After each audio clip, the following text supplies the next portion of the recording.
বিশ্বকাপের গ্রুপ পর্ব শেষ হতে না হতেই শুরু হবে সবচেয়ে বড় অঙ্কের খেলা। কে যাবে নকআউটে আর কার স্বপ্ন থেমে যাবে গ্রুপ পর্বে, সেই উত্তরের জন্য অপেক্ষা করতে হতে পারে শেষ ম্যাচে, শেষ বাঁশি পর্যন্ত। 2026 বিশ্বকাপে অংশ নিচ্ছে 48টি দল। এর মধ্যে রেকর্ড 32টি দল জায়গা করে নেবে রাউন্ড অফ 32-এ। 12টি গ্রুপের শীর্ষ 2 দল সরাসরি নিশ্চিত করবে নকআউট পর্ব। কিন্তু আসল নাটক হবে তৃতীয় স্থানে থাকা দলগুলোকেই ঘিরে। কারণ 12টি তৃতীয় দলের মধ্যে সেরা 8টিও পাবে পরের রাউন্ডের টিকিট। যদি কোনো গ্রুপে 2 বা ততোধিক দলের পয়েন্ট সমান হয়, তাহলে প্রথমে দেখা হবে মুখোমুখি লড়াইয়ের ফল। এরপর সেই ম্যাচগুলোর গোল ব্যবধান ও গোল সংখ্যা।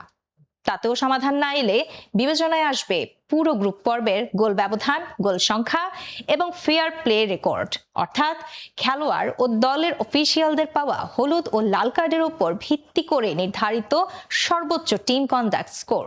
আর যদি তৃতীয় স্থানধারী দলগুলোর হিসাব মেলানো লাগে, তাহলে এখানেও পয়েন্ট, গোল ব্যবধান, গোল সংখ্যা ও ফেয়ার প্লে পয়েন্টের ভিত্তিতে বেছে নেওয়া হবে সেরা 8 দলকে।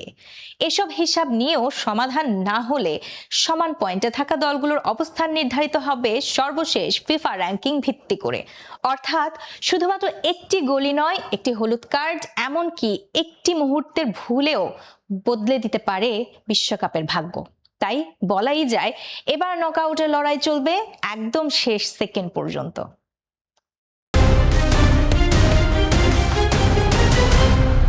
বাংলাদেশ সময়, সবার আগে দেশ।